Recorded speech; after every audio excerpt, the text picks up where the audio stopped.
raise up the whole local economy.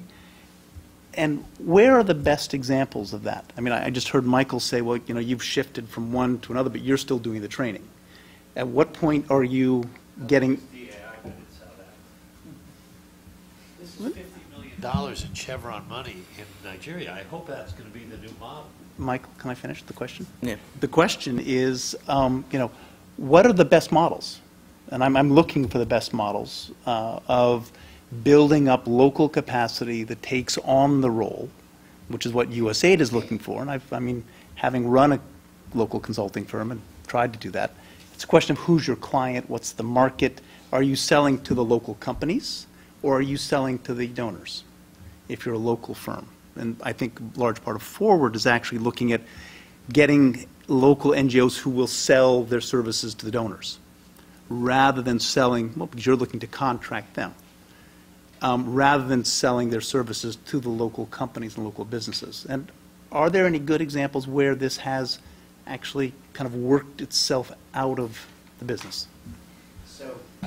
So here's what I'm going to suggest. It's now 11:50, so I'm going to ask people to answer Bill's question as part of, okay, I will give a green shoe to my friend and colleague, Joanna Nessa. Do you want to make last comment?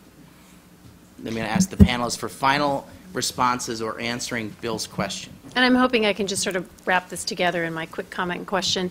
I wanted to ask, because you have so many legal constraints at AID and the rest of the government, because, Chevron, you're finding that working with CDC and other sort of private providers of this service, you're finding that to work well, where does the benefit lie in having the government involved? What are two areas that you all think would be most productive for the government to be involved? Or can you just keep going with contracting people and that works effectively?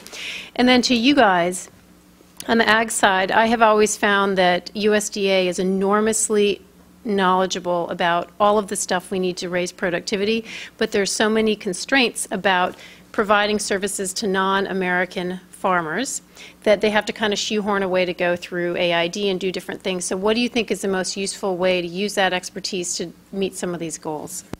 Okay, so I'm going to start with Lit, and we're going to go all the way down. So final thought or response to Joanna or to Bill, please. Try to cover both. I think Forward is, from my perspective, trying to look at what are the best models for capacity development. And I hope that it isn't that we are looking to create local clients of our donor work, but ultimately local capacity to do the work that the partner country is in need of in the context of the development space. I think there is a risk associated